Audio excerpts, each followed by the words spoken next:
वंदे मातरम। स्वस्थ समृद्ध परिवार की स्वास्थ्य रक्षक बने बनाए की कक्षा 11 बजे 26 सितंबर 2025 में आप सभी का स्वागत है। और आज क्या सीखेंगे क्या जानेंगे, समय समय के साथ ही नजर आएगा। तो कक्षा की शुरुआत करने के लिए, मंत्रों को उच्चारण करने के लिए ज्योति गुप्ता दीदी रीवा मध्य प्रदेश से, और स्वाध्याय के लिए कोमल पटेल बहन हरदोई से तैयार रहें। ज्योति गुप्ता दीदी। जी भैया। वंदे मातरम। वंदे मातरम सभी को।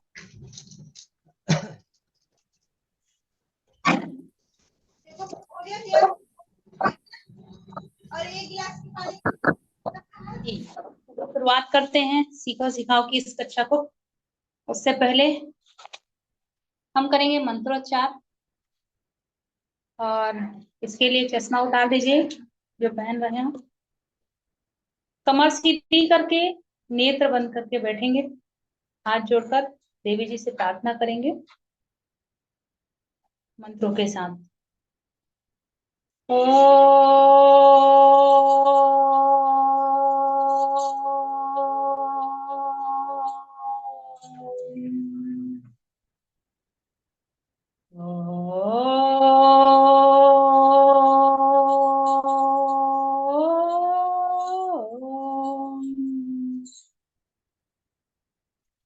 अखंड मंडलाकारं व्याप्त येन चराचरं तत्पदं दर्शितं येन स्वाहा स्वधा स्तुते। सर्वशक्ति महामाया दिव्य ज्ञान स्वरूपिणी नवदुर्गे जगन्मांतर प्रणमामि मुहुर्मुहुः। प्रथमः शैलपुत्री च द्वितीया ब्रह्मचारिणी तृतीया चंद्रघंटेति चतुर्थी कूष्मांडा पंचमी स्कंदमातेति षष्ठी कात्यायनीति च सप्तमी कालरात्रीति अष्टमी महागौरी नवमी सिद्धिदात्री च नवदुर्गा प्रकीर्तिता। ओम सर्वमांगल्य मांगल्ये शिवे सर्वार्थ साधिके शरण्ये त्र्यंबके गौरी नारायणी नमोस्तुते। ओम श्री दुर्गा देव्यै नमः। अपने हाथों को आपस में रगड़िए।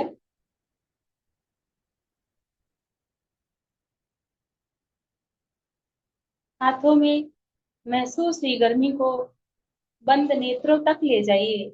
इस गर्मी को महसूस करिए आंखों में, और बड़ी ही कोमलता के साथ नेत्रों को खोल लीजिए। जी, वंदे मातरम। वंदे मातरम भाई जी।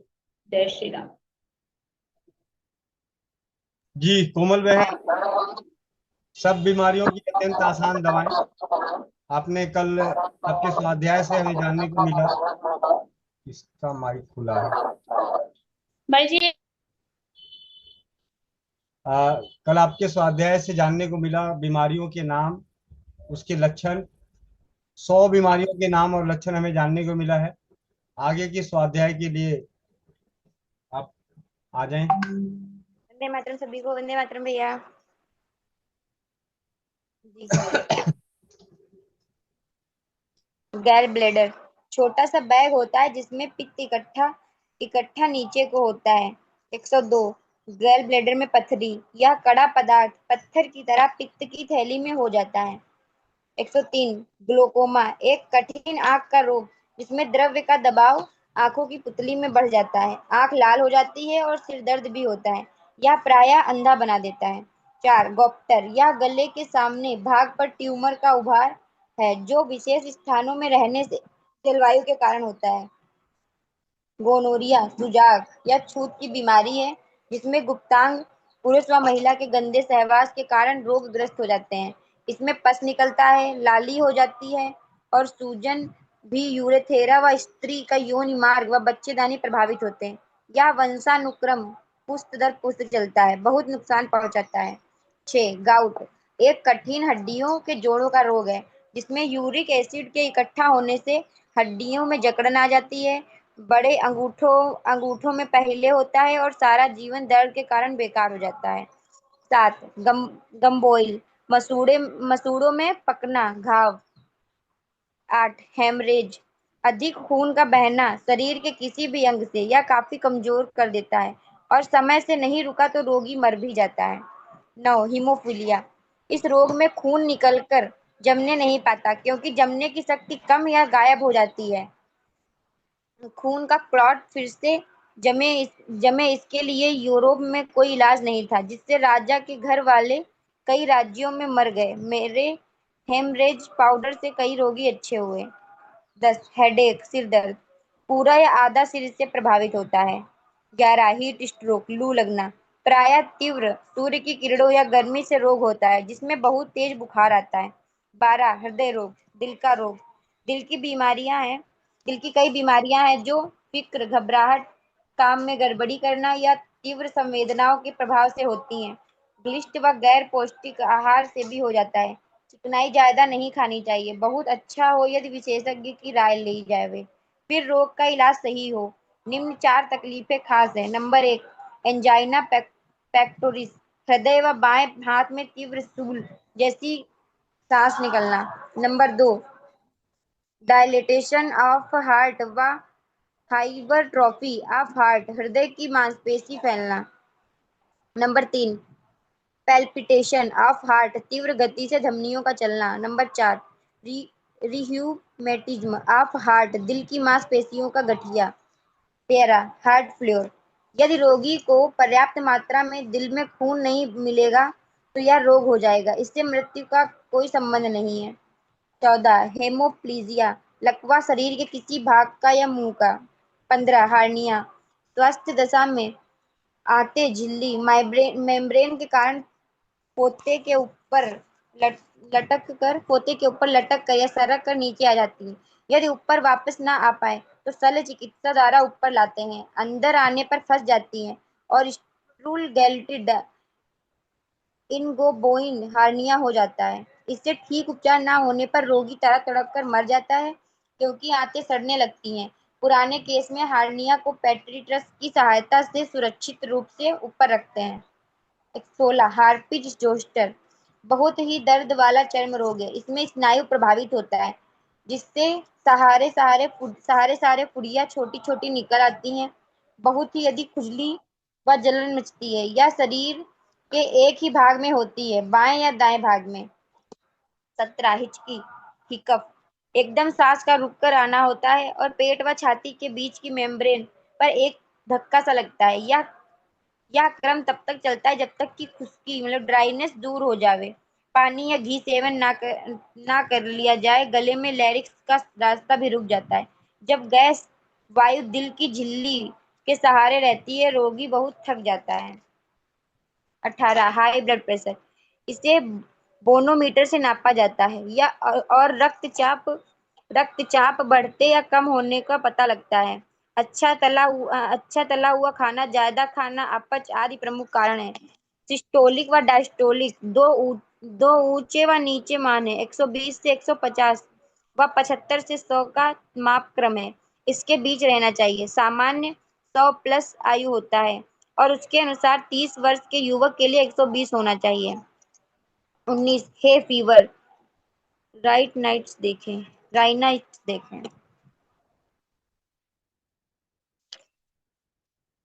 20 हाइड्रोसिल सूजन तरल पदार्थ के जमा होने से ही होती है या फोतों को रखने वाली थैली स्क्रोटम में होती है।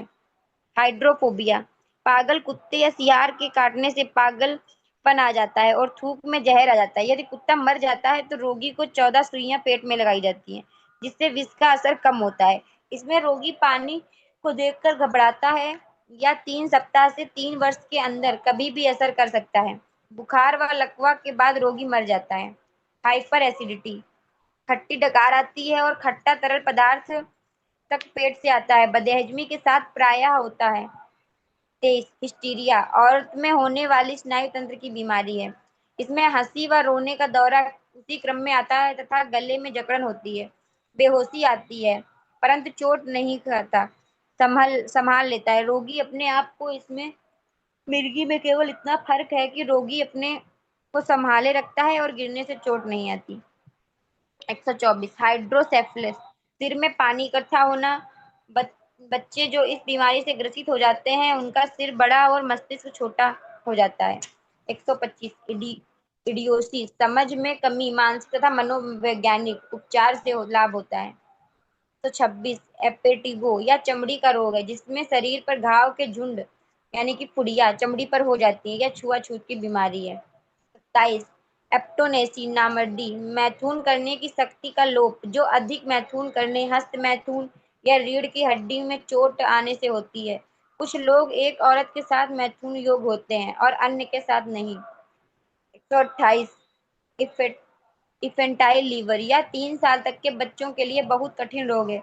जिगर बढ़ जाता है और कड़ा हो जाता है, बच्चे को बुखार हो जाता है, पेट में जलंधर सीरम इकट्ठा होने से भी हो जाता है, शरीर पीलिया रोगग्रस्त होकर पीला हो जाता है, पाखाना कड़ा सफेद या रवे के रंग का होता है। 129 डिस्पेस डिस्पेपसिया या इंडाइजेशन यदि किसी व्यक्ति की पाचन क्रिया खराब हो जाए तो वह खाना हजम नहीं कर सकता, सिर में दर्द तथा दिन भर लेटने का मन करता है, उल्टी उल्टी भी अपच खाने की करता है।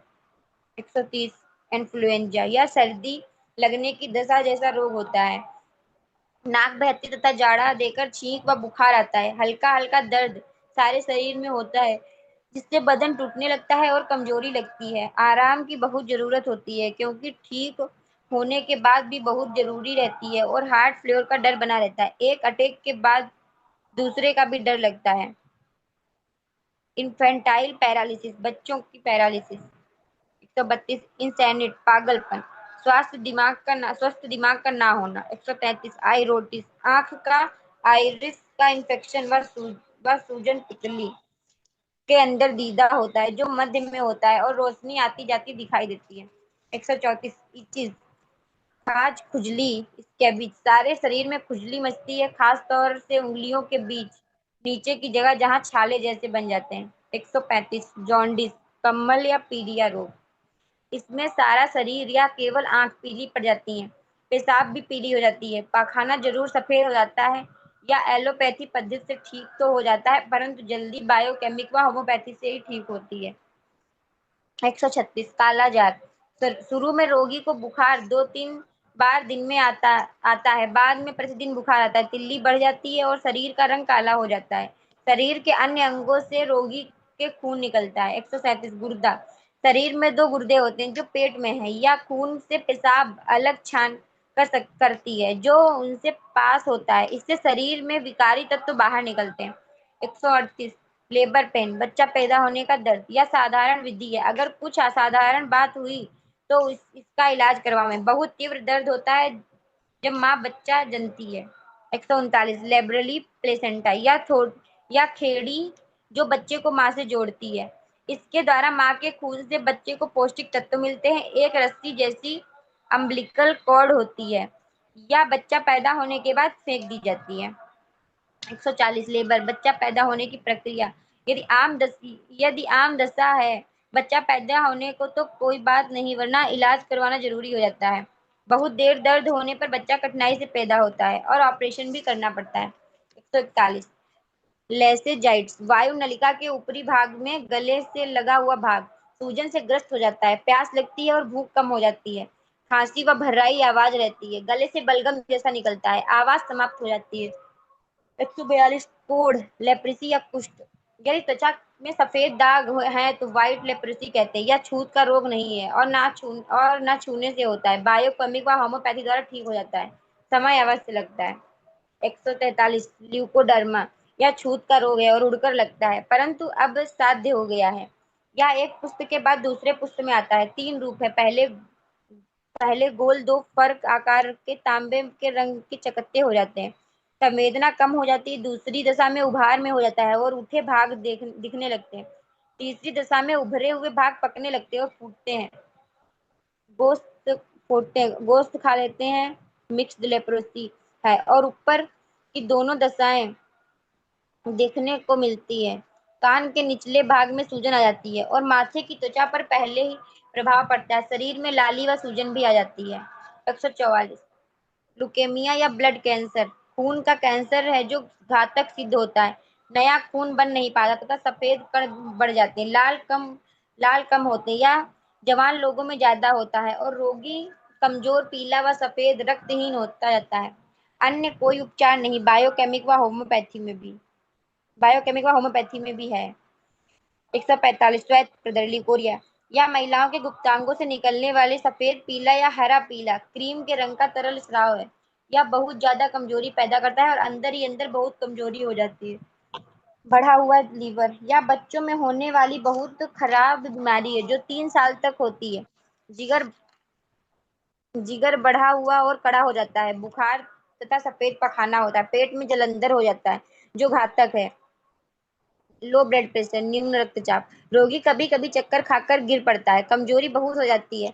इससे थ्रोम्बोसिस की का सदा डर रहता है क्योंकि खून जमकर थक्केदार हो जाता है और खून का प्रवाह रुकता है या मशीन से नापा जाता है। 148 लाख जो टिटनेस या धनुष टंकार या घाव के गंदे व सेप्टिक होने से होता है। गर्दन में जकड़न से शुरू होता है और जबड़े काम करना बंद हो जाते हैं। शरीर धनुष की तरह तिरछा हो जाता है। खाना निगलने में कठिनाई होती है। मुंह से या नाक से खाना बाहर निकलता है। जबड़े कुछ घंटों में पूरी तरह जकड़ जाते हैं। बुखार तेज व बेहोशी भी होती है। घाव पर मिट्टी तथा बालू कभी नहीं रखना चाहिए।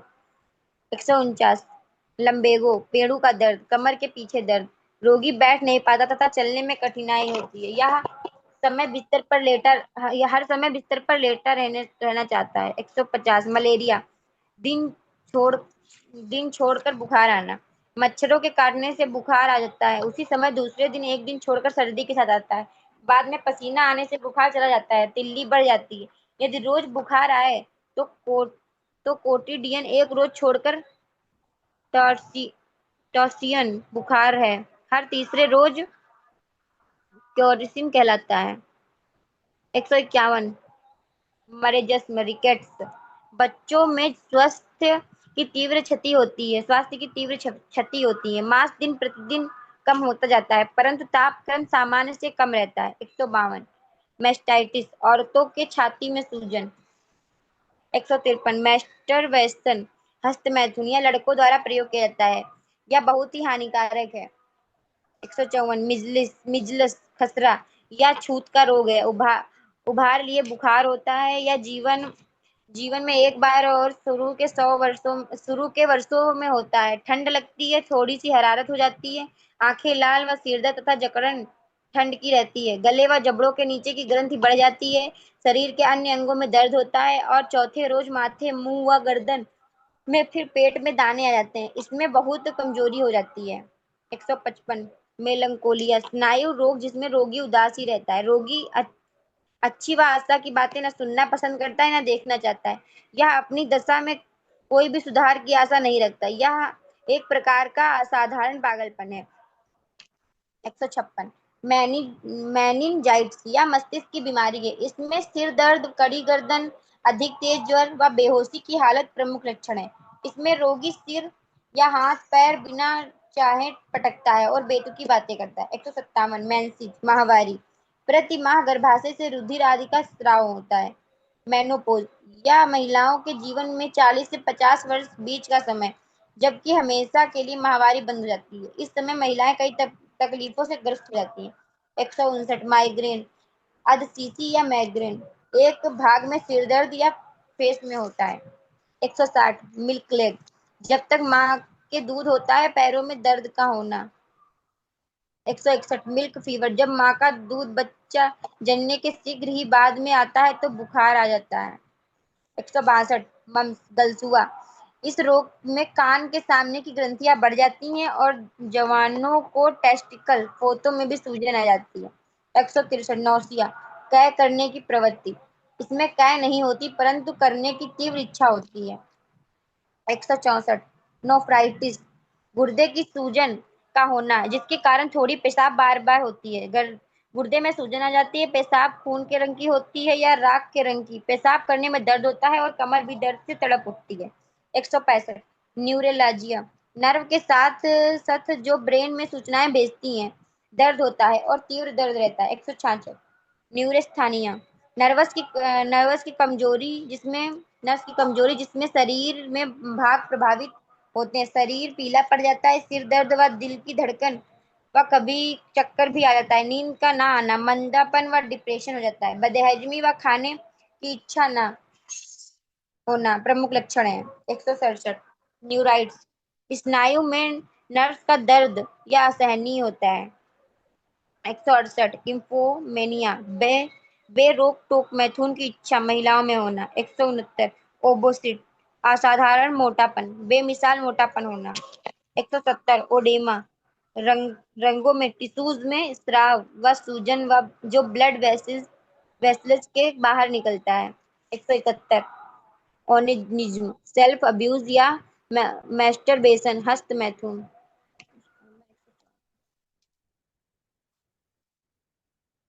या एक छूत का रोग है। उभार लिए बुखार, इसमें तो 154 172 ऑस्टियो अथराइटिस, एक प्रकार का हड्डियां का गठिया है जिसमें रीढ़ की हड्डी, कंधा, घुटना, कूल्हा की हड्डियां प्रभावित होती हैं।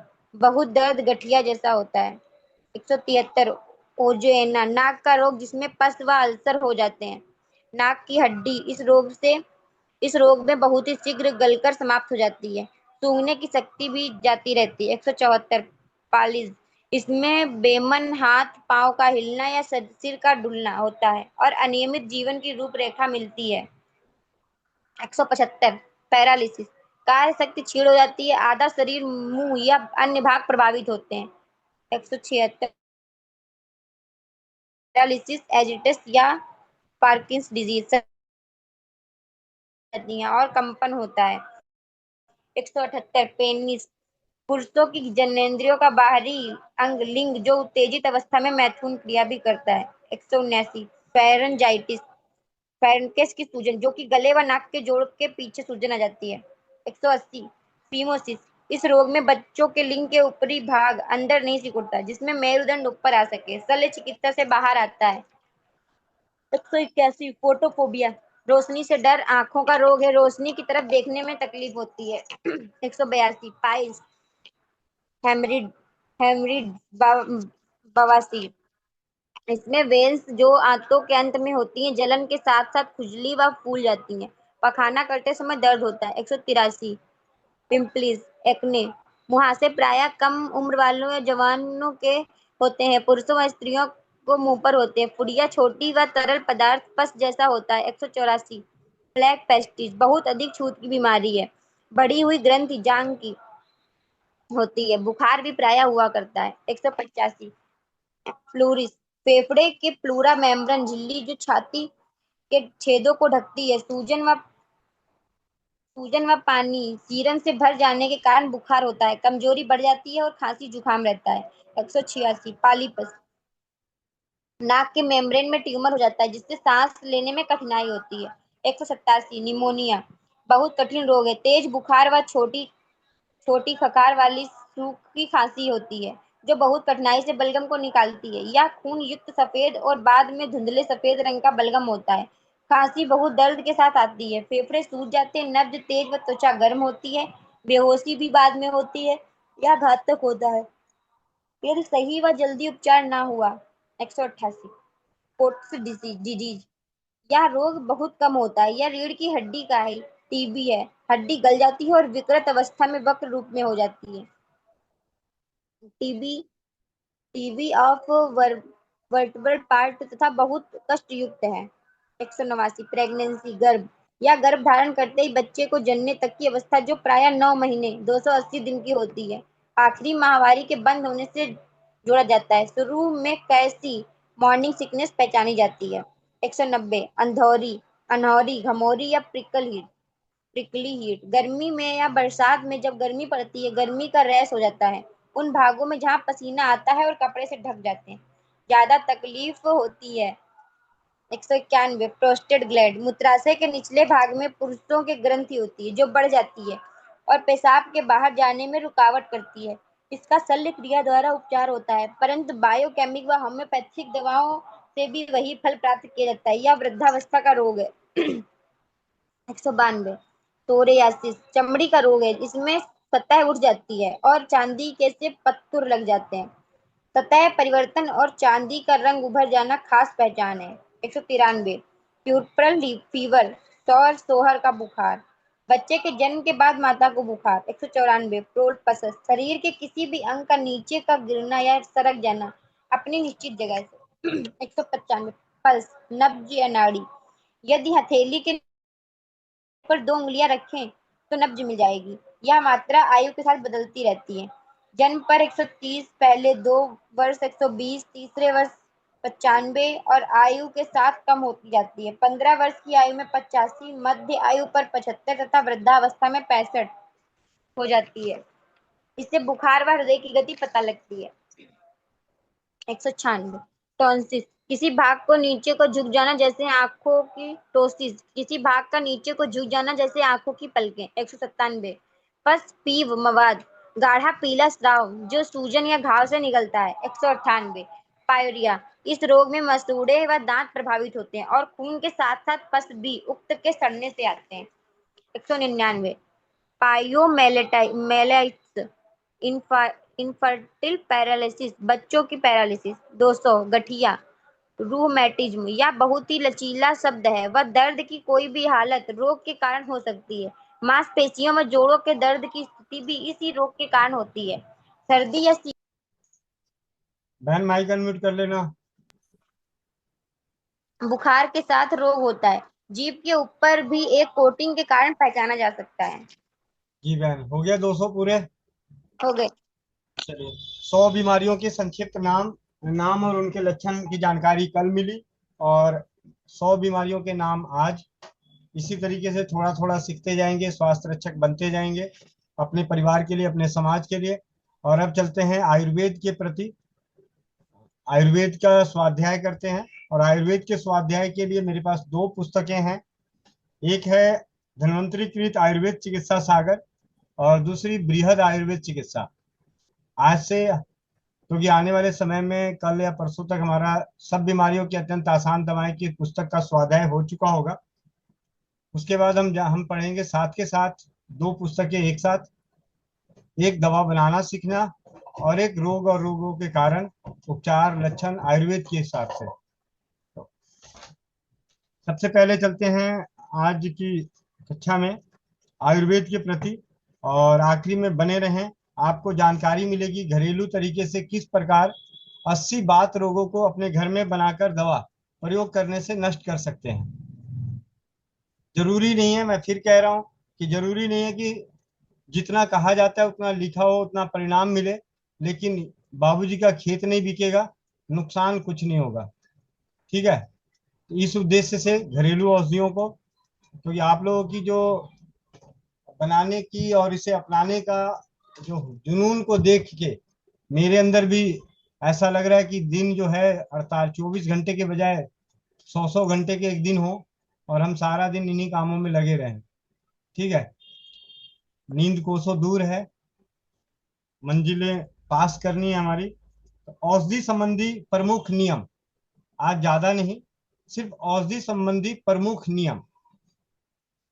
जो औषध उत्तम देश प्रदेश में उत्पन्न हुई हो, श्रेष्ठ दिन में उखाड़ ली गई हो, थोड़ी मात्रा में भी देने से बहुत गुण करने वाली हो, अधिक देर देने से हानि करती हो, ऐसी औषधि विचार पूर्वक रोगी को समय पर दी जाए तो गुण और लाभ करती है। दूसरा पॉइंट, विंध्याचल के आसपास उत्पन्न होने वाली औषधियां तासीर प्रकृति में गर्म, और हिमालय में उत्पन्न होने वाली औषधियां शीतल स्वभाव की होती है। अभी आप इस बात से आज हमें सभी को जानकारी मिल गई कि हिमालय की औषधियां शीतल स्वभाव की होती है, गर्म नहीं। और जो विंध्याचल के पर्वतों में जो पाई जा रही है वो गर्म तासीर की होती है। सेम औषधि अगर 2 पेड़ लगे हैं तो उन दोनों में उसकी प्रकृति में फर्क आ जाएगा, एक स्वभाव से गर्म और दूसरा शीतल होगा।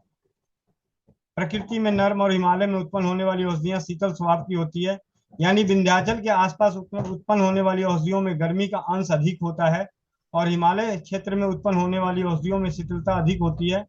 अपने रहने के स्थान से उत्तर दिशा की औषधि लेनी चाहिए।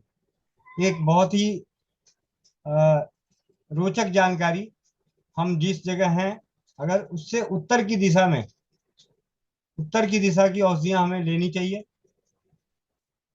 जो औषधि सांप की बाबी, भूरे अथवा मैले स्थान, शमशान भूमि, अनुप्रदेश, ऊसर धरती अथवा मार्ग में उत्पन्न हुई हो, जिसमें कीड़े लग रहे हो, अथवा मतलब उत्पन्न हुई हो या जिसमें कीड़े लगे हों, या जो गर्मी या सर्दी से व्याप्त हो, ऐसी औषधि नहीं लेनी चाहिए, क्योंकि ऐसी औषधियों से कोई लाभ नहीं होता। शरद ऋतु में औषधियों में रस होता है, इसलिए समस्त कामों के लिए ऐसी ऋतु में औषधियां लेनी चाहिए, किंतु बमन विरेचन की औषधियां बसंत ऋतु के मध्य में लेनी चाहिए। जिन वृक्षों की जड़ें बहुत मोटी हो, उनकी छाल मात्र लेनी चाहिए। जिनकी जड़ें छोटी और पतली हो, उनका सर्वांग लेना चाहिए, जैसे बड़, नीम आदि की छाल, विजय सार आदि का सार, तालिस पत्र आदि के पत्ते, त्रिफला आदि के फल लेने चाहिए, यानी हरड़, बहेड़ा, आंवला की फल लेने चाहिए। किसी की जड़, किसी का कंद, किसी के पत्ते, किसी के पाल, किसी की फूल, किसी का सर्वांग, किसी का सार और किसी की छाल ली जाती है। स्मरण रहे, चीते की जड़, जिम्मी कंद का कंद, नीम या अड़ूसे के पत्ते, त्रिफला के फल, धाय के फूल, कटेरी का सर्वांग, खैर के सारांश तथा दूध वाले वृक्षों की छाल ली जाती है। किसी समय यदि नीम के पत्ते नहीं मिलते हैं तो उनकी छाल ले ली जाती है। बेल का कच्चा फल और अमलतास का पका फल लिया जाता है। यदि शास्त्र में कोई योग नुस्खा आपको ऐसा मिले जिसमें किसी औषधि का अंग स्पष्ट ना लिखा हो, यानी अमुक औषधि की छाल, पत्ते, फल, फूल, सार आदि क्या लिया जाए ना लिखा हो, तो वहां आपको उसकी जड़ लेनी चाहिए।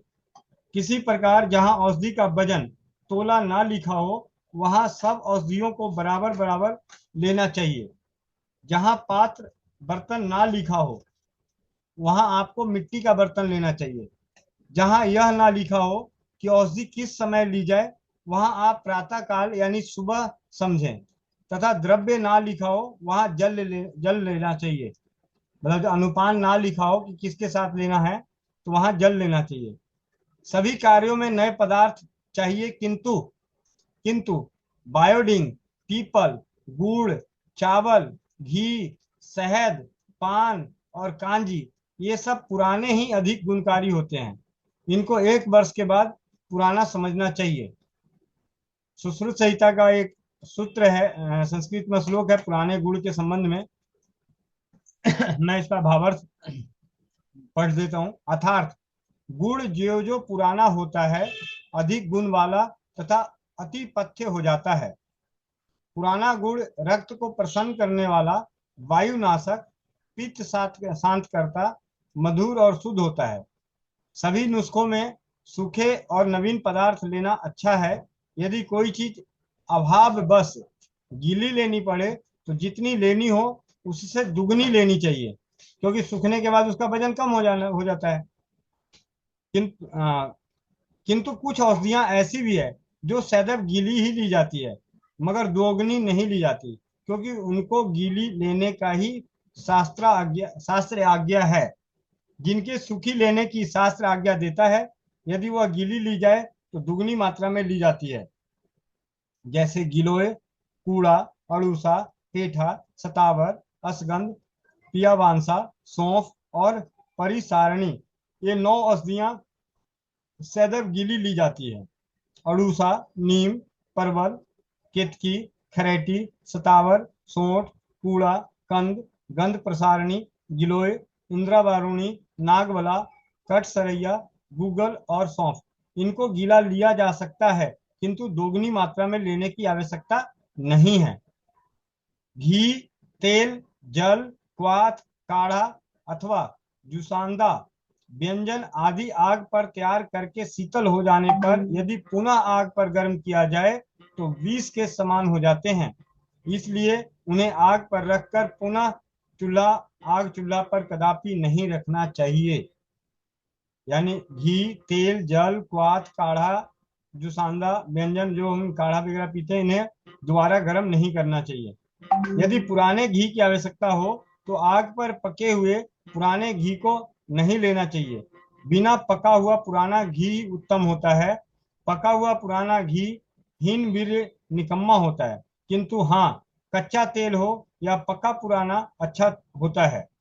यदि किसी नुस्खे में कोई औषधि 2 बार लिखी हो अथवा 2 नामों से एक ही औषधि 2 स्थानों पर लिखी हो, वहां लेखक की भूल नहीं समझनी चाहिए। आप उसे दुगनी मात्रा में लें। जहां पर नुस्खे में लवण लिखा हो किंतु यह ना लिखा हो कि कौन सा नमक, तो सेंधा नमक, काला नमक या कौन सा नमक लेना है, वहां आपको सेंधा नमक लेना चाहिए। इसी प्रकार जहां नुस्खे में सिर्फ चंदन लिखा हो, वहां पर आपको हमेशा लाल चंदन लेना चाहिए। चंदन के चूर्ण, अवलेह, आसव और तेल के नुस्खे में यदि चंदन लिखा हो किंतु कौन सा चंदन, लाल या सफेद, वो स्पष्ट ना हो, तो आप इनमें सफेद चंदन लें। सफेद चंदन किसके लिए? चूर्ण के लिए, अवलेह के लिए, आसव के लिए या किसी तेल के नुस्खे में, तो वहां पे सफेद चंदन का ही प्रयोग करना है। किंतु काढ़े में, लेप में हमेशा लाल चंदन ले। कहीं कहीं इस नियम के विपरीत भी होता है। इलायची चूर्ण में रक्त चंदन लिया जाता है और किसी किसी क्वाथ में और लेप में सफेद चंदन लिया जाता है। लमगादी चूर्ण, चंदनादी चूर्ण, लछादी तेल, कुमार आसव और च्यवनप्राश अवलेह में प्रायः सफेद चंदन ही लिया जाता है। शरीर के भीतरी भाग की शुद्धि हेतु नुस्खे में जहां अजमोद लिखा हो वहां अजवाइन लेना चाहिए, किंतु शरीर के बाहरी भाग की शुद्धि के लिए नुस्खे में जहां अजमोद लिखा हो वहां अजमोद ही लेना चाहिए। जहां पर नुस्खे में दूध और घी लिखा हो किंतु इनकी तफसील ना हो, वहां गाय का दूध और घी ही काम में लेना चाहिए। इसी प्रकार नुस्खे में जहां विष्ठा और मूत्र का खुलासा ना हो, वहां गौमूत्र और गोबर काम में लेना चाहिए। जंगल से लाई हुई औषधियां 1 वर्ष बाद गुणहीन हो जाती है। तालिस आदि चूर्ण 2 मास। यदि चूर्ण को मजबूत कार्क युक्त ढक्कन शीशी में सुरक्षित रखा जाए, यानी हवा शीतलता न पहुंचे, तो 6 मास। कमजोर होने लगते हैं किंतु एकदम निकम्मे नहीं हो जाते। विद्या आदि कुटिका, खंडगादि अवलेह बहुत समय के बाद खराब होते हैं, परंतु पुराने होते होते गुण रहित हो जाते हैं। कहा जाता है कि वर्षा काल सिर पर होकर निकल जाने से घी, तेल आदि हिन वीर्य हो जाते हैं। जौ, गेहूं, चना आदि 1 साल बाद गुणहीन होने लगते हैं। गुड़, आसव, स्वर्ण, चांदी, रांगा, सीसा आदि धातुओं के भस्म, चंद्रोदय आदि रस जितने पुराने होते हैं उतने ही अधिक गुण वाले होते हैं। कहने का तात्पर्य यह है कि जितने पुराने हो उतने ही अच्छे हैं।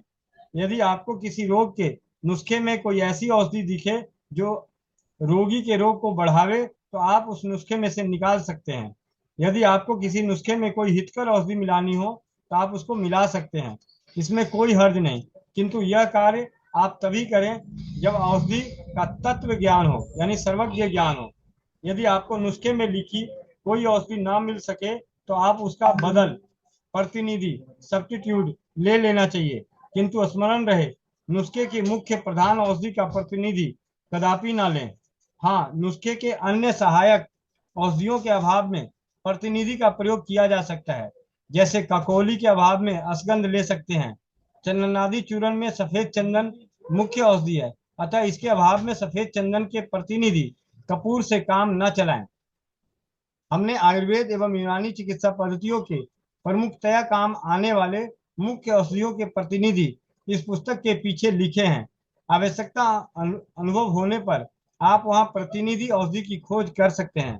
जो औषधि आप नुस्खे हेतु लें उसे भली प्रकार देख परख लिया करें, वह नकली वह ठीक है अथवा नहीं, क्योंकि आज बेईमानी से भरे स्वार्थ के युग में नकली, जाली चीजों का चलन बहुतायत हो गया है। पाठकों की सुविधार्थ कुछ प्रमुख औषधियों की परीक्षा या पहचानने की विधि हम आगे की पुस्तक में लिख रहे हैं। यदि औषधि निकम्मी होगी तो रोगी को लाभ ना होगा और साथ ही बदनामी होगी तथा रोजी रोटी प्रैक्टिस में भी हानि होगी। आज का स्वाध्याय आयुर्वेद के प्रति यही रहा, औषधि परीक्षा। और कल जानेंगे कल के स्वास्थ्य रक्षक बने बनाए की कक्षाओं में। और 11:42 हो गया और हमारे पास अभी कुछ समय बचा है, तो बृहद आयुर्वेद चिकित्सा की एक बहुत ही रोचक बात आपको बताने जा रहा हूं, बहुत ही रोचक। कितने परिवार ऐसे हैं जो बुखार में अपने परिवारों की बहुत फिक्र करते हैं, बहुत ज्यादा फिक्र करते हैं ज्वर होने पर?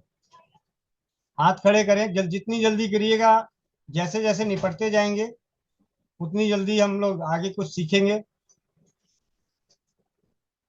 कितने परिवारों को बुखार में अपने परिवारों की फिक्र होती है कि कमजोर हो रहा है, ठीक है, उसे खाने पीने को दो।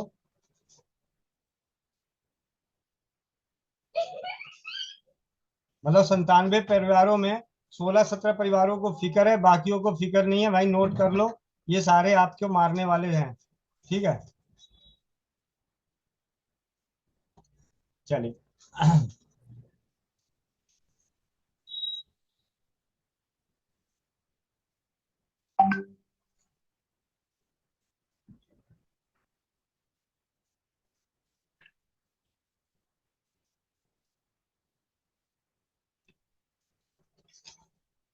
चलिए मैं आपको एक इस पुस्तक का एक छोटा सा अंश स्वाध्याय करके बता देता हूँ।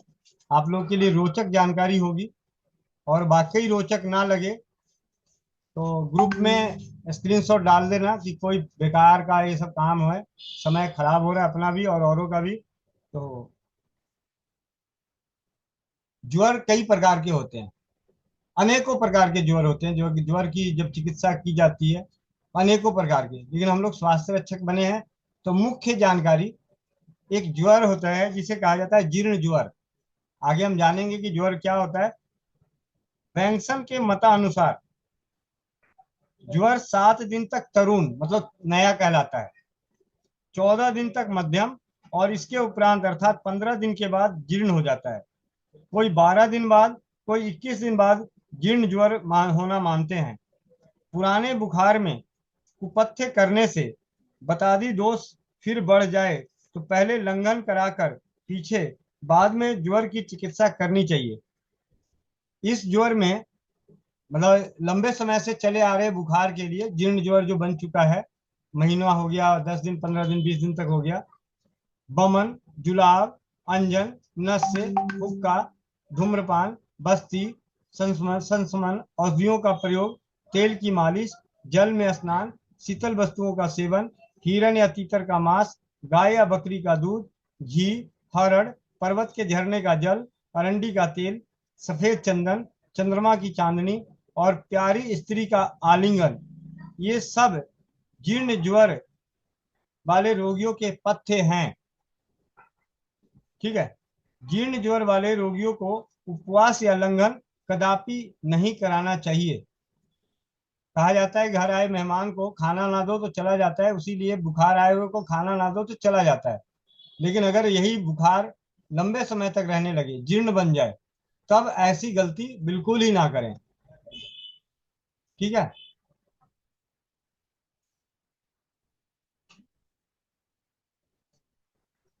जीर्ण ज्वर से छीन हुए रोगी को बमन और विरेचन भी हितकारी नहीं है। इसे इच्छा अनुसार गाय का दूध पिलाना चाहिए।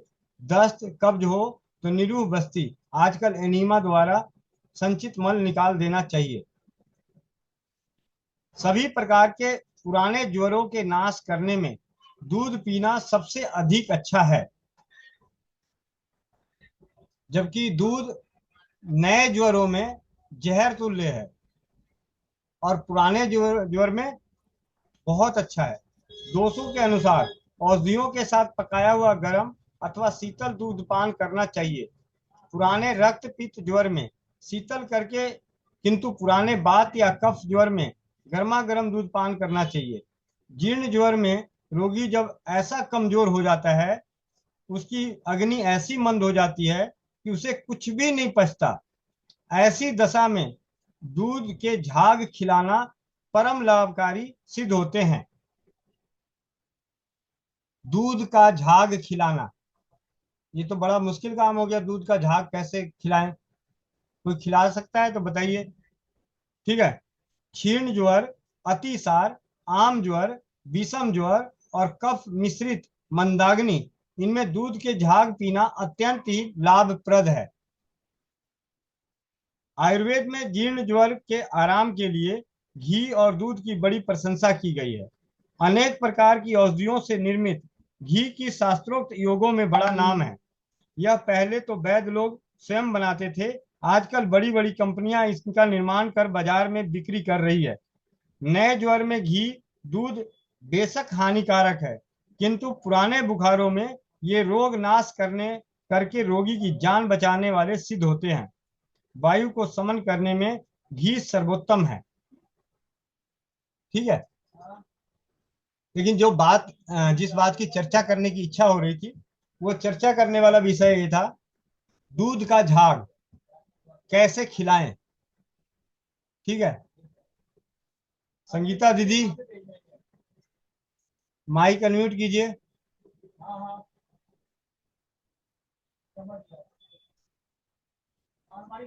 उमेश कुमार तरुण, माइक अनम्यूट कीजिए। जी भैया, जहां तक हमको समझ में आता है कि दूध दूहने के समय जो फेन जो उठता है ना, वही झाग होना चाहिए।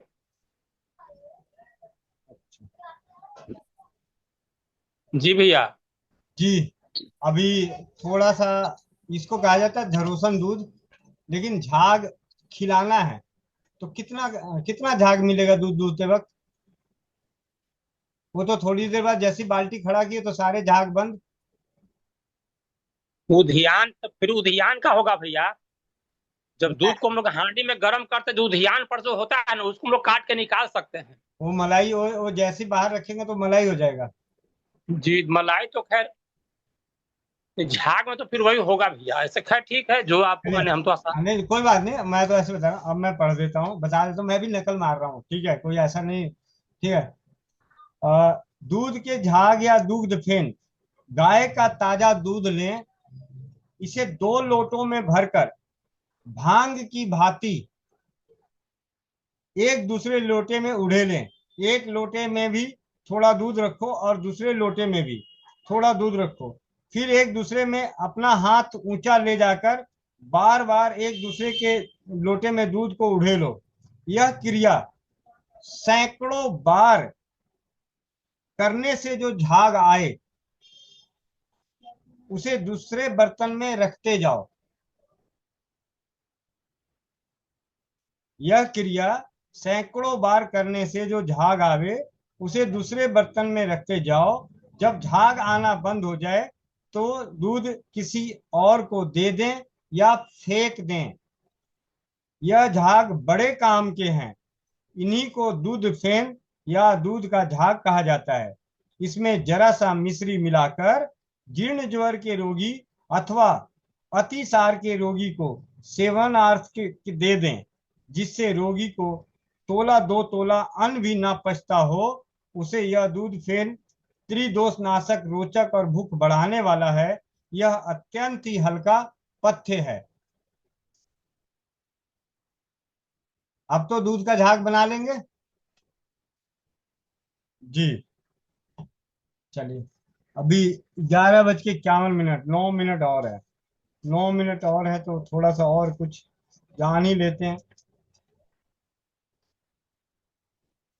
मैं तो वही अपना काम पूरा कर रहा हूँ। मुझे तो पढ़ने का समय नहीं मिलता था, तो मेरा बड़ा अच्छा हो गया कि इस मीटिंग के चक्कर में मेरा स्वाध्याय का समय दोबारा मिल गया। ठीक है, नहीं तो सारा दिन फोन फोन फोन फोन। ठीक है। शरीर में कितने प्रकार के वेग होते हैं? ये प्रश्न है आप सभी के लिए। Clear all feedback. शरीर में कितने प्रकार के वेग हैं? पाथ्यासा दीदी, वंदे मातरम भैया, 13 प्रकार के। जी बहुत बढ़िया दीदी, धन्यवाद। बता भी सकती हैं? हाँ एक मिनट, माइक बंद हो गया। हाँ, धारणीय वेग और अधारणीय वेग ऐसे करके, जैसे भूख, प्यास, मल, क्रोध,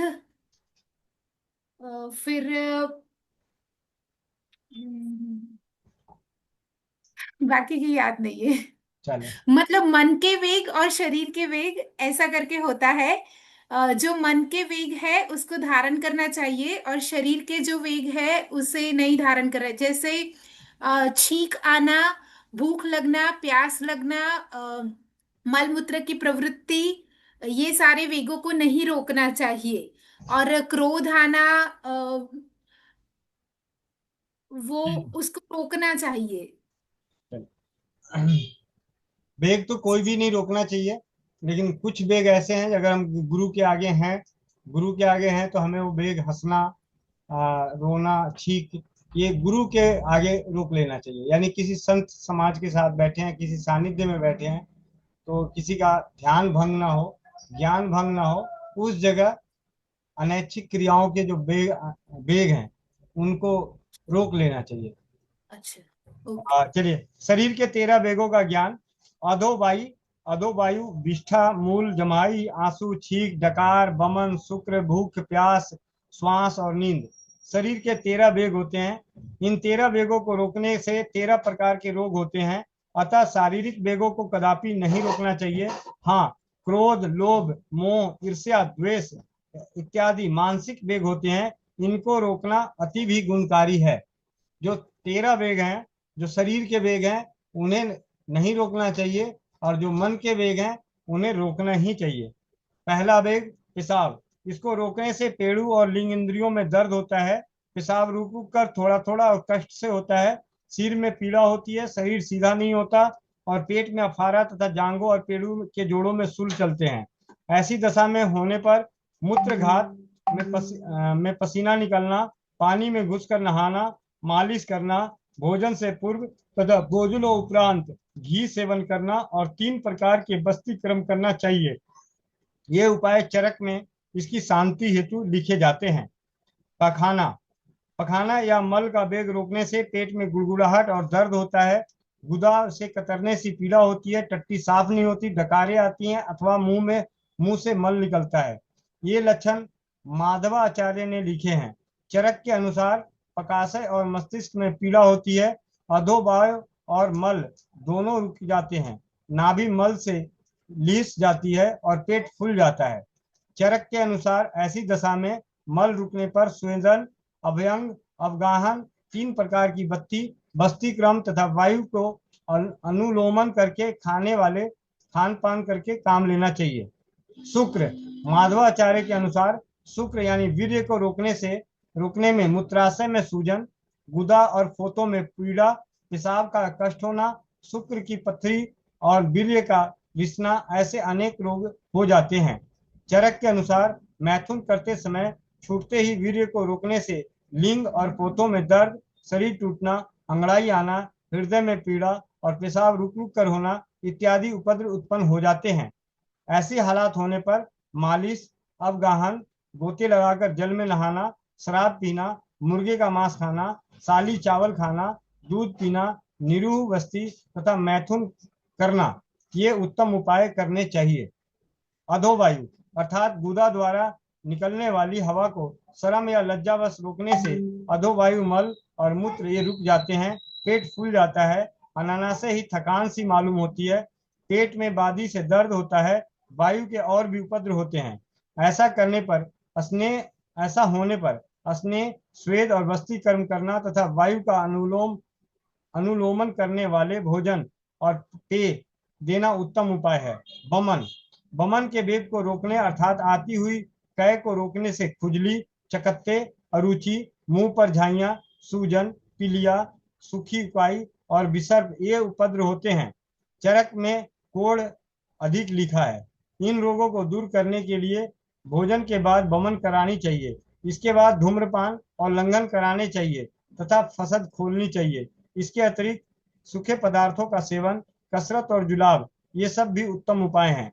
छींक, इस वेग को रोकने से गर्दन के पीछे की मान्या नामक एक नस जकड़ जाती है, सिर में सूल चलते हैं, आधा मुंह टेढ़ा हो जाता है, इंद्रियां दुर्बल हो जाती है और अर्धा अंग में वात रोग हो जाता है। चरक के अनुसार गर्दन का जकड़ना, मस्तिष्क सूल, लकवा, आधा सीसी और इंद्रियों की दुर्बलता होती है।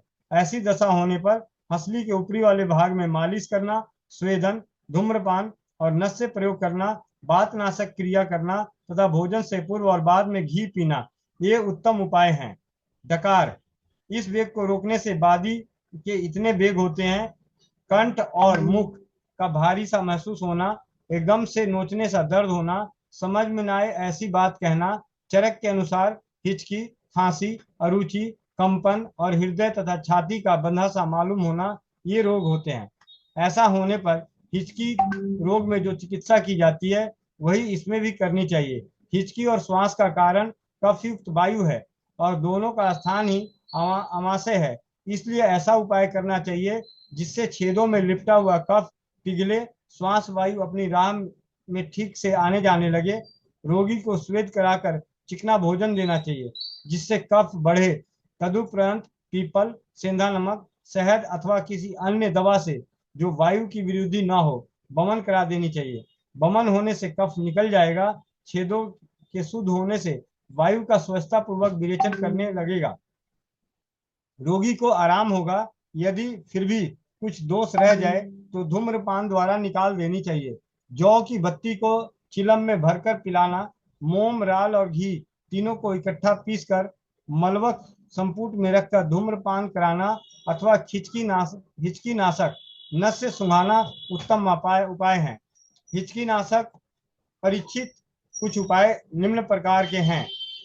नाक में हींग की धुनी देनी चाहिए, जरा सा सेंधा नमक जल में पीसकर सूंघना चाहिए, सोंठ को गुड़ में मिलाकर सूंघाना चाहिए, मुलेठी को शहद में मिलाकर सूंघना चाहिए।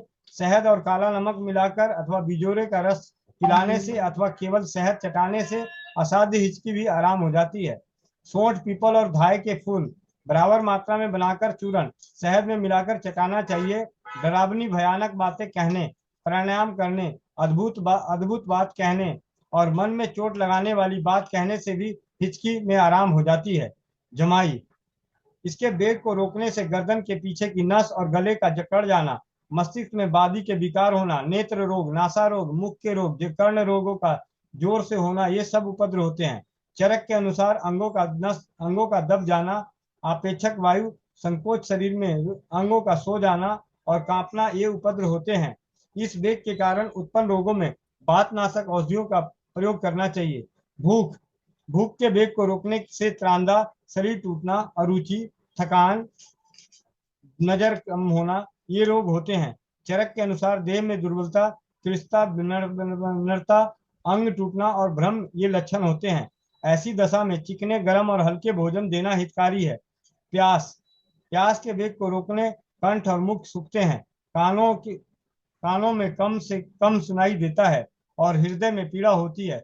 चरक में श्रम श्वास का होना अधिक लिखा है, इससे हुए रोगों में शीतल क्रिया और तर्पण करना अधिक है हितकारी है। कुछ अन्य उपाय: शहद का गांडूस धारण करना, गीले कपड़े को शरीर पर लपेटे रहना, चावलों को जल में शहद मिलाकर पीना, खस का इत्र सूंघना या खस के पंखों से हवा करनी चाहिए। आंसुओं के वेग को रोकने से मस्तिष्क का भारीपन, नेत्र रोग और पीने से ये रोग जोर से होते हैं। चरक के अनुसार जुकाम, आंखों के रोग, हृदय के रोग, अरुचि और भ्रम के रोग होते हैं। ऐसी अवस्था में नींद भर सोना, हल्का से बढ़िया शराब पीना, चित्त प्रसन्न करने वाली प्यारी प्यारी बातें कहना, मीठा मीठा गीत संगीत बजाना इत्यादि हितकारी है। निद्रा, इस वेग को धारण करने से अंग टूटना, नेत्र और मस्तिष्क को जड़ को जाना और तांद्रा के रोग हैं। ऐसी दशा में शांति पूर्वक सोना और किसी दूसरे व्यक्ति द्वारा पैरों के तलवों और हाथों की कलाइयों को सहलाना हितकारी है। सांस, इस दशा में रोगी को आराम देना चाहिए। बात हरण अर्थात बादी का नाश करने वाली क्रियाएं करनी चाहिए। तो आज की ये जानकारी शरीर के 13 वेग और उनसे होने वाले रोग और उनके सर्वसाधारण उपाय की जानकारी हम सभी ने अर्जित करी और अब समय आ चुका है कितने परिवार, मुझे मालूम है कि अभी 100 परिवार हम जुड़े हुए हैं, और स्वास्थ्य रक्षक बने बनाए अभियान में स्वस्थ समृद्ध परिवार की निर्माण प्रयास में श्री राम बटी अनेकों परिवारों ने बनाया, और सब अपने अपने अनुभव ले रहे हैं। कई परिवार तो ऐसे हैं कि उन्हें इतना अच्छा लगा, इतने अच्छे फायदे मिले कि उसे बार बार बना रहे हैं। तो अगली जो औषधि है वो औषधि है 80 रोगों को नष्ट करने वाली वातनाशक औषधि। घर में बनानी है, ये कौन कौन बना के सेवन कर सकते हैं, इसकी जानकारी और इसके स्वाध्याय के लिए कड़क आवाज का बुलंद आवाज किसकी है, हैंड रेस करें। पाथ्या दीदी जी, आपको स्क्रीन जी शेयर किया भैया। जा रहा है। हाँ जी।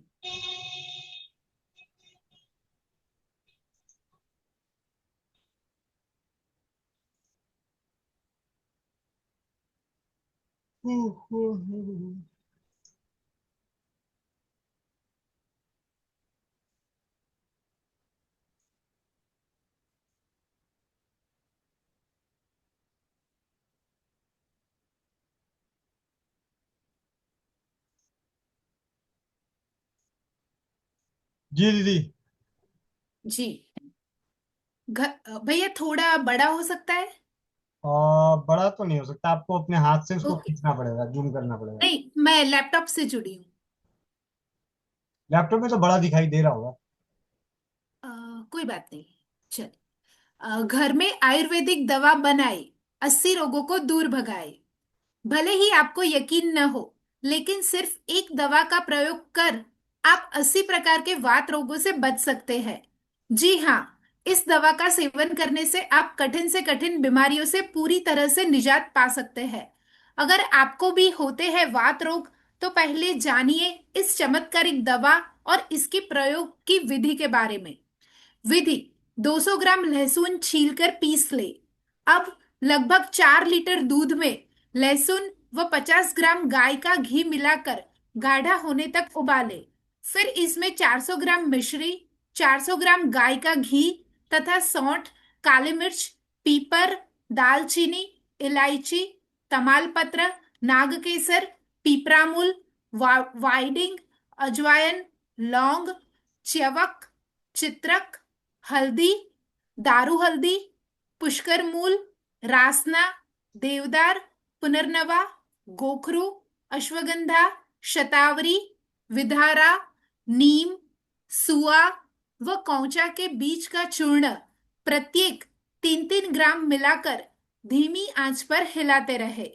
जब मिश्रण घी छोड़ने लगे और गाढ़ा मावा बन जाए, तब ठंडा करके इसे कांच की बरनी में भरकर रख ले। प्रयोग: प्रतिदिन इस दवा को 10 से 20 ग्राम की मात्रा में सुबह गाय के दूध के साथ ले। अगर पाचन शक्ति उत्तम हो तो शाम को पुनः ले सकते हैं, परंतु ध्यान रखें, इसका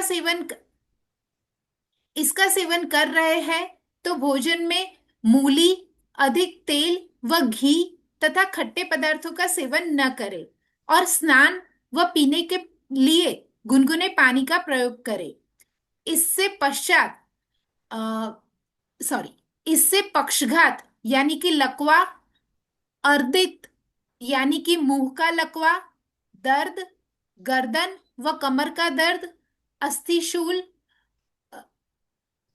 अस्थिच्युत यानी कि डिसलोकेशन, अस्थि भग्न यानी कि फ्रैक्चर एवं अन्य अस्थि रोग, गृध्रसी यानी कि साइटिका, जोड़ों का दर्द, स्पॉन्डिलोसिस आदि तथा दमा, पुरानी खांसी, हाथ पैरों में सुन्नता अथवा जकड़न, कंपन आदि के साथ 80 वात रोगों में लाभ होता है और शारीरिक विकास होता है।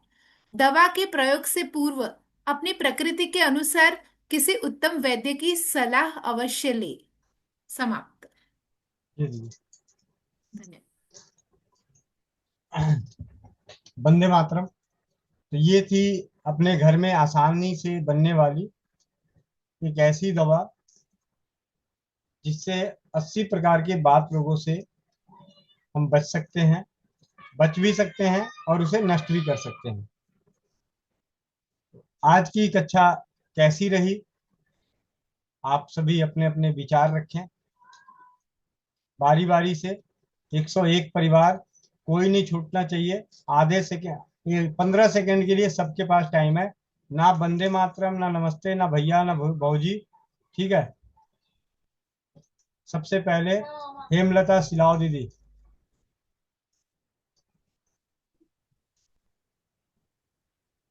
इतनी देर में 15 सेकेंड खत्म हो जाएगा। जो दवा में बताए भैया, वैद्य से सलाह लेके खाना है, किसी को भी खाना है। जी, ऐसा रात के लिए उसमें लिखा था। उसमें लिखा हुआ है, लेकिन अभी जो हम लोग यहाँ पे बैठे हैं तो आप लोग खा सकते हैं, इसीलिए लिखा हुआ है, बता दिया। ठीक। नीचे की लाइन हटा नहीं दें तो अब तो खत्म हो जाती, लेकिन नीचे की लाइन मैंने हटाई नहीं। इसलिए नहीं हटाई आज कि अगर ये पोस्ट कोई और लेके पढ़ लिया तो हमारे साथ तो जुड़ा नहीं है, तो खाएगा, उसको कोई तकलीफ होगा तो हमें तो बताने आएगा नहीं।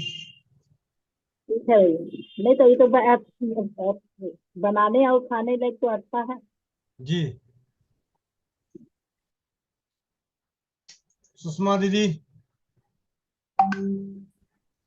वंदे मातरम भैया। क्लास तो बहुत अच्छी थी, लेकिन मैं सीधी दावटी भी लगी हुई हूँ, तो सारी चीजें अच्छे से नहीं सुन पाई। अभी जो सेकंड वाला आपने बताया था वो बहुत अच्छा था। मैं कोशिश करूंगी, चाहे देर से ही बनाऊंगी वो। जी, मैं ये मतलब दावटी अगर आपने मेरे ख्याल से हर दिन अगर श्री राम बटी बना ली तो मोटापा कोई नहीं रोक सकता भगाने से। चलिए, देखते हैं भैया कितनी लगेगी, कैसे लगेगी। रितुदा दीदी। और श्री राम बटी बन रहा है आज राजस्थान के सीकर जिले में, सुषमा दीदी के 105 किलो के वजन वाले हाथों से। भैया 60 kg है मेरा अच्छा, वजन। 160 किलो, गलती हो गई। 60 kg है भैया। भैया जी, 160। मैंने पूछना था, जो गाय का दूध ना मिले तो फिर दूसरा दूध ले सकती हूँ क्या? हाँ, ले सकते हैं। क्योंकि इधर गाय का दूध का तो है ही नहीं है। तो गाय पाल लीजिए। फ्लैट में रहती हूँ भाई। फ्लैट में कार कहाँ पाल रखी है? कार भी तो पाल रखी है। फ्लैट में कार पाल रखी, नहीं पाल रखी? नहीं, कार नहीं है, एक्टिवा है, मोटरसाइकिल है। अब तो कोई बात नहीं, छुटकी तो छोटी बच्चिया तो पाल रखी है ना। कोई बात नहीं। उमेश जी। उमेश जी।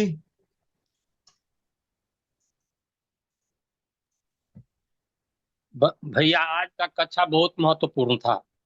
जो कॉमन बीमारी हम लोगों को है, जो बराबर हम लोग को मिलता है, जी, इसके बारे में बहुत अच्छी जानकारी दी गई।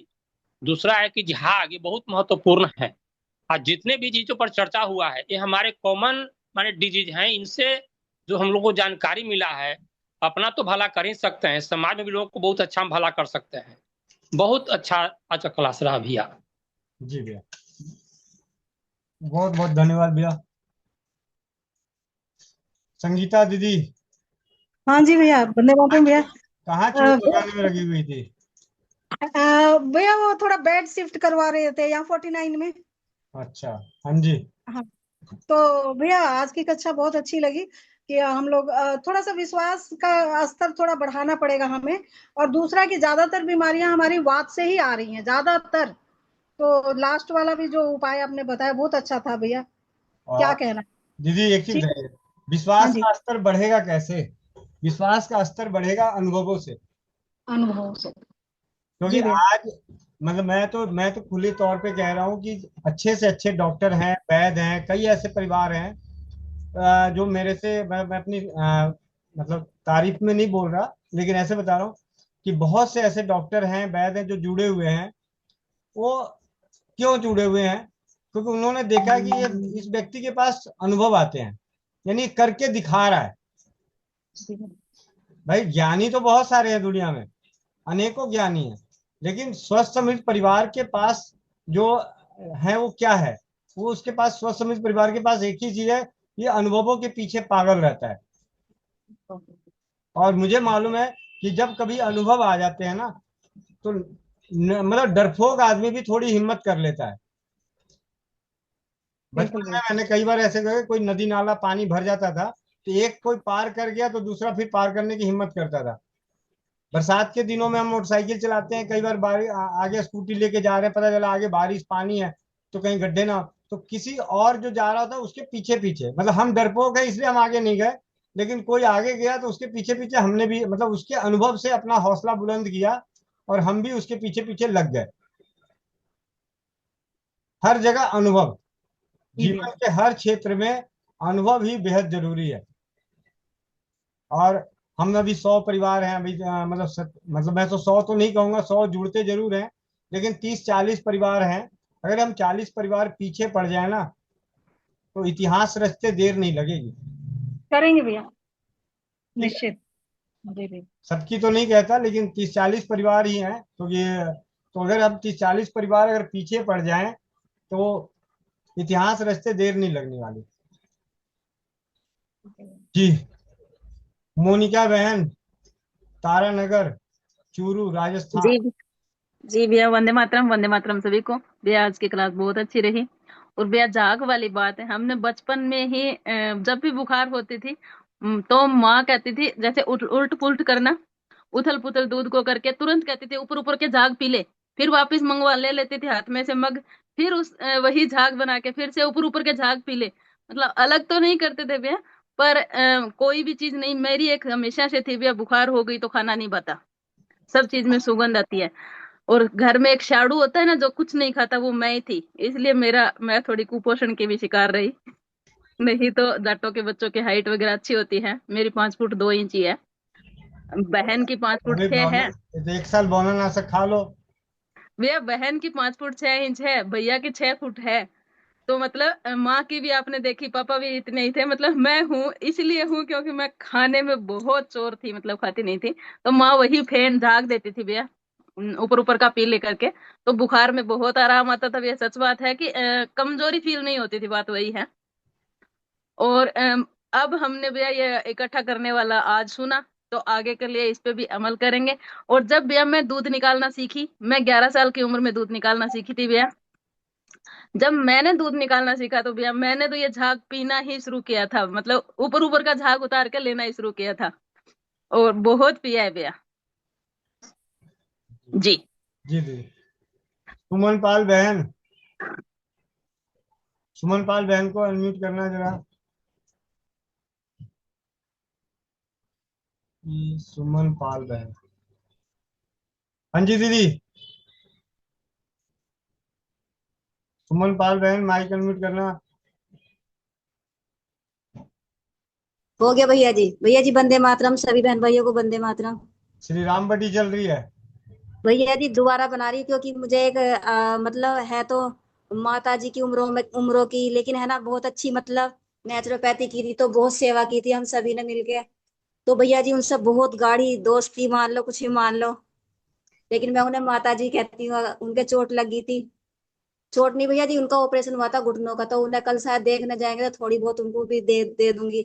और एक कल दीदी आएंगी, उनको भी दूंगी थोड़ी सी बना बना कर भैया जी।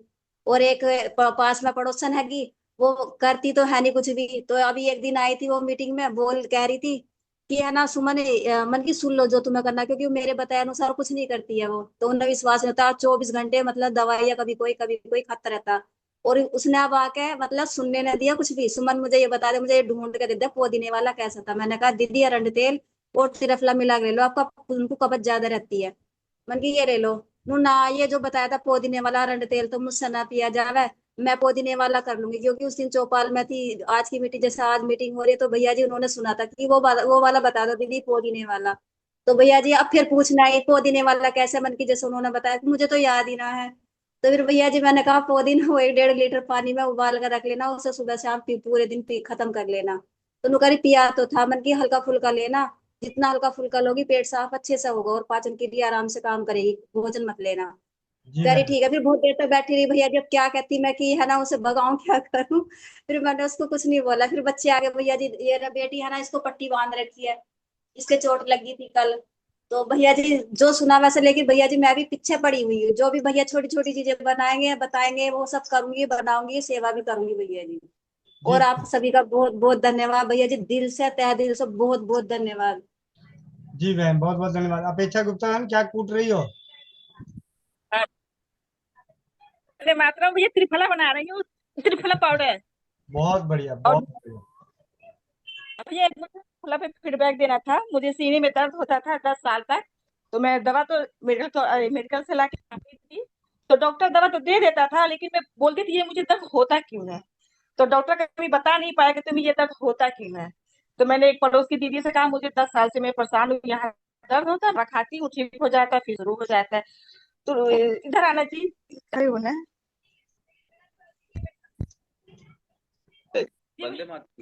तो मुझे भैया यहाँ पे दर्द होता था, इस जगह मुझे मीठा मीठा दर्द होता था इस जगह।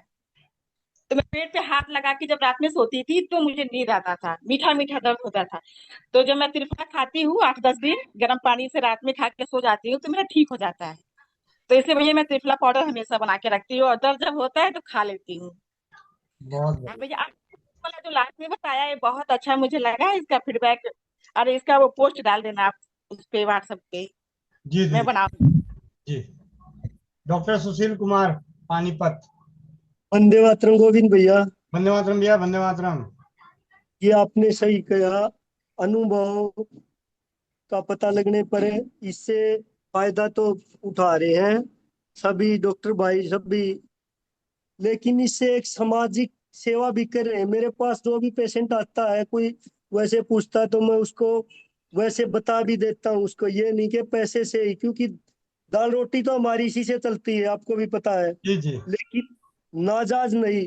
और मैं अपने स्टेटस पे दो चार चौपाल के अनुभव हर रोज लगाता हूँ भैया। जी भैया, मैंने देखा, और ये बहुत अच्छा लगा भैया। बात ये मैंने कहा ना, जब अनुभव होता है ना तो लोगों का हौसला बुलंद होता है भाई। भैया आज भी मैंने कुछ अनुभव जैसे डाले हैं तो ऐसा लगे, अभी अभी थोड़ी देर पहले की बात है, कल जयपुर से फोन आया, मेरे पिताजी का बाथरूम रुक गया। मैंने कहा ठीक है, कोई बात नहीं।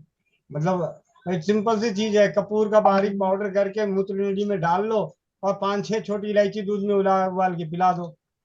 भाई घर की चीजें हैं, आराम से आदमी 10-15 मिनट में घूम घाम के कहीं से भी ढूंढ डाल के 15-20 मिनट में ले आएगा। एक दिन से बाथरूम रुका हुआ था, एक दिन से 24 घंटे हो गए थे। जी 1 घंटे बाद धारा प्रवाह लग गई। बहुत सिंपल सी चीज है। जी, बहुत बहुत धन्यवाद भैया, आपका भी। आप एक आंवला पाउडर है, और अदरक के लिए मैं सभी को बताता हूँ अपने घर पे हर टाइम रखा करो इस चीज को। जी क्या पता कब दस्त लग जाए, जिस तरह मेरी बहन को लगे थे खूनी दस्त, जी तो जी उसका बहुत फायदा रहेगा। जी।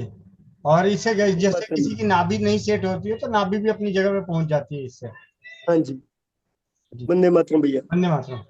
उमेश भैया,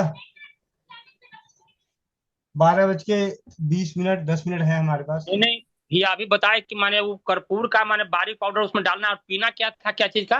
5-6 छोटी इलायची कूट के 1 कप दूध में उबाल के।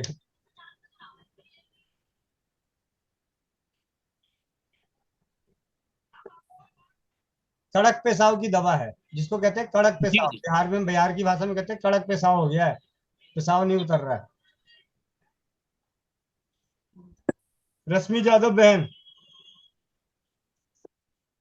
रश्मि यादव बहन। दामोदर चतुर्वेदी। भैया वंदे मातरम। वंदे मातरम दीदी, वंदे मातरम। तो जो कुछ भी आप बटियां बनाने को दे रहे हैं बहुत अच्छी है, और बहुत अच्छा लगता है भैया। पुरानी चीजें हम लोग कर रहे हैं अपने बच्चों को, बच्चों ने तो कभी सिली ने, और भैया हमारे बेटे ने तो बड़ा अग्रेसिव होके किया। हमारे तो 1.25 घंटे में छाले पड़ गए उसका तो फूट गया, कह रहा मम्मी बस यहाँ दर्द हो रहा और बक्सों में नहीं हो रहा। हमारे तो होने लगा उस, अब कह रहा मम्मी अगली बार करने, जैसे ही हाथ ठीक कर ले फिर बना देना। तो भैया बच्चों ने शौक में हमारे बनाई है। जी जी। और भैया आपने ना कहा कि अनुभव, सच बताएं भैया, शाम को जो आपसे मैंने पूछा था कि दूध लेने गई थी कि उसके पेट 5-6 साल से बहुत हार्ड हार्ड है और भूख नहीं लगती है, खांसी भी थी 2-3 महीने से। तो मैं गई थी दूध लेने, मैं अपने दिमाग के अनुसार उसको बता आई थी भैया, फिटकरी 2-3 बार गर्म पानी में घुमा के और थोड़ी सी हल्दी डाल लेना और खूब खौला लेना और गुनगुने पानी से गरारे कर लेना और 1-2 घूंट पी लेना, और अपने सामने ही गर्म पानी करके घी पिलाई थी। और रात को तो वो नहीं आए, सुबह आए। आज वो अपने जा रहे हैं जहाँ ईंटे वीटे करते हैं, मतलब आज वो आए ना तो भैया दौड़ते हुए आए कि हमें लिख के दे दो बहन। हमने कहा क्यों? कहीं 50% आराम हो गया। भैया इतना अच्छा लगा ना कि हम अपने ही बुद्धि सुत्ता बताए आए थे, आपको नहीं हमने बताया था। हमने कहा भैया डांटेंगे क्या, बता के आ गए, लेकिन भैया बड़ा अच्छा लगा, अपनी सतबुद्धि बोल ले आए थे।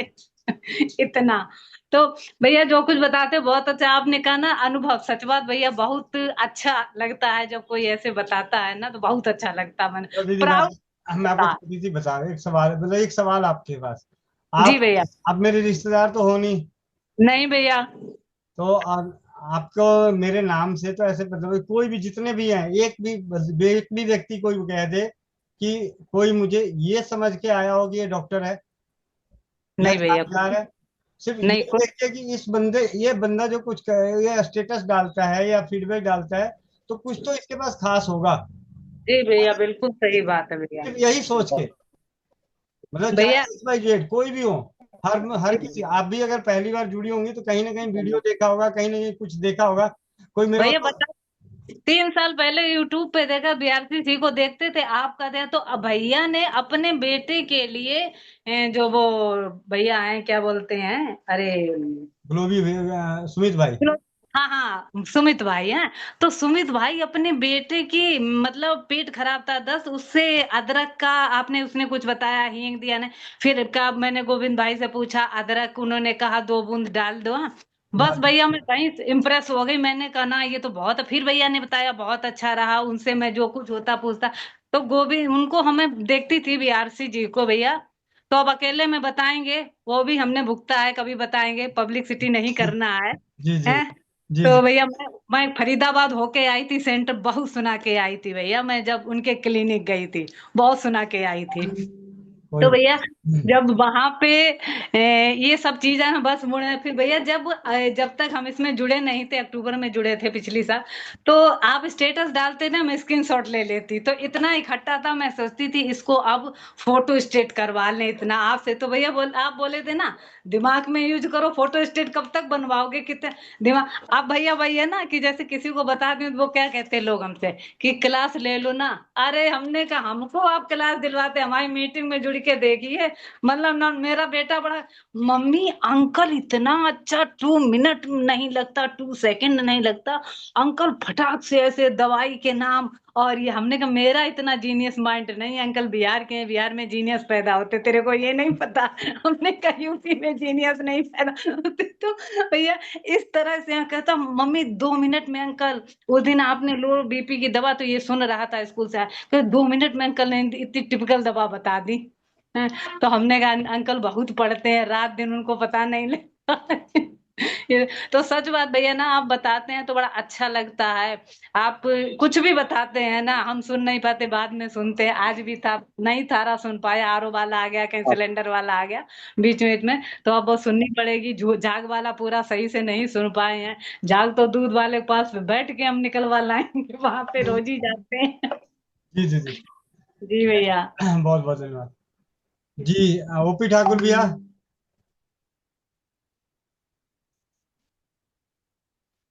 वंदे मातरम भैया। वंदे मातरम भैया, वंदे मातरम। जाने अनजाने में कुछ भलाई हो जा रहा है भैया हम लोग से भी। जी जी जी, वो तो जी। होना है भैया। आज ही सुबह भैया एक गांव पर गए हुए थे, चाचा गुजर गए थे ना, तो दास अथी था श्राद्ध। जी जी। तब गांव पर गए हुए थे, तो गांव के एक व्यक्ति आए कि डॉक्टर साहब नहीं है, चाचा भी प्रैक्टिस करते हैं, तो उनके खोज रहे थे, ताकि हम नहीं हैं। तो क्या चाचा आप आइए हैं तो चलिए, से गैस बनाए हुए है बहुत ज्यादा, से एक आध गोली दे दीजिए। हम कहीं तो सोचे कि हम गोली से, जितना गैस आप सीरियस होकर बोल रहे हैं, गोली से तो ठीक होगा नहीं, अब फिर हमको इंजेक्शन ही देना होगा, तो इससे अच्छा है कि हम काहे ना अमृत धारा देते। उनको अमृत धारा देके चला दिए कि 4 बूंद पिला के आइए। फिर 10 मिनट बाद हम की समाचार लेने गए, हम कि बताइए, फिटनेस बिल्कुल ठीक ठाक है। तो भैया यही जाने अनजाने में हम लोग से भी भलाई हो जा रहा है। नहीं नहीं, बहुत बढ़िया। बहुत बहुत धन्यवाद भैया। दामोदर चतुर्वेदी जी। जी भैया, सादर प्रणाम। वंदे मातरम, वंदे मातरम। जी भैया, सादर प्रणाम। प्रणाम, वंदे वंदे मातरम। आज का क्लास बहुत अच्छा रहा भैया। ये 80 बात लोगों की जो बताए हैं, बहुत बढ़िया जानकारी है, हमारे लिए जरूरी भी है घुटने दर्द से। तो जी उसका जी। सर पूरा लिख नहीं पाया भैया, मैं जो अभी लिखना था पूरी जानकारी वो लिख नहीं पाया। वो लिखा हुआ मैं ग्रुप में डाल जी दूंगा, ग्रुप में डाल दूंगा, जी ग्रुप जी में। जी। जी जी। संजू बहन, बीकानेर राजस्थान। वंदे मातरम भैया। भैया आज की जो क्लास थी वैसे मुझे तो सारी अच्छी लगती है, पर क्लास जब भी आप भैया शुरू करते हो ना, मैं सही बताऊं मेरे को यूं लगता है दिमाग का डब्बा खोल के रखती हूँ, और आप जैसे जैसे पढ़ते हो ना भैया तब तो यूं लगता है हाँ भाई फटाफट सारा डल रहा है, अच्छी तरह डल रहा है, हाँ समझ में आ रहा है। गर्दन भी साथ के साथ ऐसे ऐसे हिलती है जैसे हाँ सब कुछ समझ में आ गया भैया। अब बाद में जैसे ही आप किताब बंद करके कुछ सवाल पूछने बैठते हो भैया मेरे तो दिमाग खाली हो जाता है।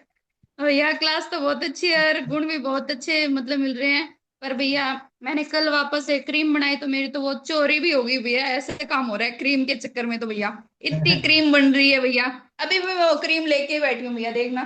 तो भैया मैं ढूंढती रह गई, मुझे वो सिरसी नहीं मिल रही, इतनी बना के छोड़ी थी। बच्चे और आदमी को भी कह दिया मैं सारे घर में, देखो मुझे वो डब्बी चाहिए भैया। तो कहते हैं भाई तेरी डब्बी तू ले ना ले पर मुझे जरूर चाहिए दाढ़ी के लिए, तो जरूर ढूंढे। तो मिली नहीं भैया, तो मैं क्रीम वापस बना रही थी। और भैया जैसे मतलब अभी क्लास के लिए जैसे आप अनुभव के लिए बोल रहे हो भैया, तो अब तो ऐसे लग रहा है भैया चलते फिरते फूंक मारते ना तो भी असर हो रहा है लोगों के, ये बात है भैया। लोग ये कह रहे हैं आप जादू भी करते हो क्या? मैंने कहा तू कुछ भी समझ ले तेरा ठीक हो जाएगा, बस ये बात है। अब तो इसके पापा जी अभी आपने ये कहा था ना कि अगर 30 बंदे भी अपने भी काम करते भाई बहन इस चीज में, तो अपने मतलब वो क्या हो जाएगा, अभी क्या बोला था आपने? घास रच जाएगा। हाँ इतिहास रच जाएगा। तो उनके कानों में पड़ गई ये बात, तो ये कहते हैं भाई मैं तो तेरे को सामान नहीं लाके दे रहा वरना तू अकेली इतिहास रचते हैं ऐसे। आधी तक लगी रहेगी कुटापी से, में ये नहीं देखेगी 12 बज गए कि 1 बज गए। तो भैया तो धन्य है जो इतने लोगों को इतने जने जुड़ रहे हैं, और ये लोग इतने बेफ्री है क्या जो भैया के आगे बैठे हैं ऐसे? मैंने कहा आधे फ्री है और आधे बिजी हैं तो भी मन लगा के भैया की क्लास देख रहे हैं। तो कहते हैं आज मैं भी सुनता हूँ क्या कह रहे हैं करके। तो वो आपने जो बताया ना दवाइयां सारी, ये कहते भाई सच में ये तो सही बात कह रहे हैं। और भैया 3 दिन पहले ही इन्होंने 2 टाइम सर दर्द इतना हो रहा था, 2 टाइम गोलियां ले ली थी भैया इन्होंने मेडिकल पे, मुझे नहीं बताया सर दर्द हो रहा था। आके सो गए, मैंने कहा आज क्या हुआ, ऐसे कैसे कोई मतलब मेडिकल कैसे मंगल कर दिया या कुछ भी ऐसा? तो कहते नहीं आज सर दर्द हो रहा है 2 बार गोली ले ली, मैं थोड़ी देर सो जाऊं बस। मैंने कहा आप रेस्ट कर लो, कोई नहीं मैं सूटा दिलवाती हूँ भैया वाला। तो कहते नहीं तू बनाएगी रमान करेगी ऐसे ही तंग होएगी। मैंने कहा उसमें क्या लग रहा है, पेज में हल्दी और घी तो डालना है। मैंने भैया लगा दी बना दी बीड़ी, और उन्होंने जैसे ही सुट्टा मारा भैया 2 मिनट बाद कहते हैं सच में काम कर रहा है ये तो। मेरे को इतनी हंसी है भैया, मैंने कहा कोई नहीं मजाक उड़ा रहे हो मेरा, कोई बात नहीं आप नहीं मानते ना? कहते नहीं मानता तो नहीं पर आज मानना पड़ेगा, मेरा सर वास्तव में 2 गोलियां ली इंजेक्शन के बराबर में सर दर्द नहीं हुआ। ठीक है, और इससे हो गया भैया। तो फीडबैक तो भैया अब तो फूंक मारने से भी ठीक हो रहे हैं चीजें। जी भैया धन्यवाद। बहुत बहुत धन्यवाद। और 12:30 हो गए हैं। 26 सितंबर 2025 की स्वास्थ्य रक्षक बने बनाए की कक्षा को करते हैं यहीं पे विराम देते हैं। मिलते हैं शाम 4 बजे नारी सुरक्षा घरेलू बचत व्यवसाय, जहां से थोड़ी सी आर्थिक आमदनी को मजबूत करते हुए बहुत ही जल्दी अपने अपने परिवारों को स्वस्थ और समृद्ध और परिवार आने वाले परिवारों के लिए धरोहर के लिए पीढ़ियों के लिए धरोहर बनाने के प्रयास में नारी सुरक्षा के घरेलू बचत व्यवसाय में जुड़ते हैं। और रात्रि 8 बजे चौपाल में। वंदे मातरम, जय हिंद, जय भारत, जय राजीवाद।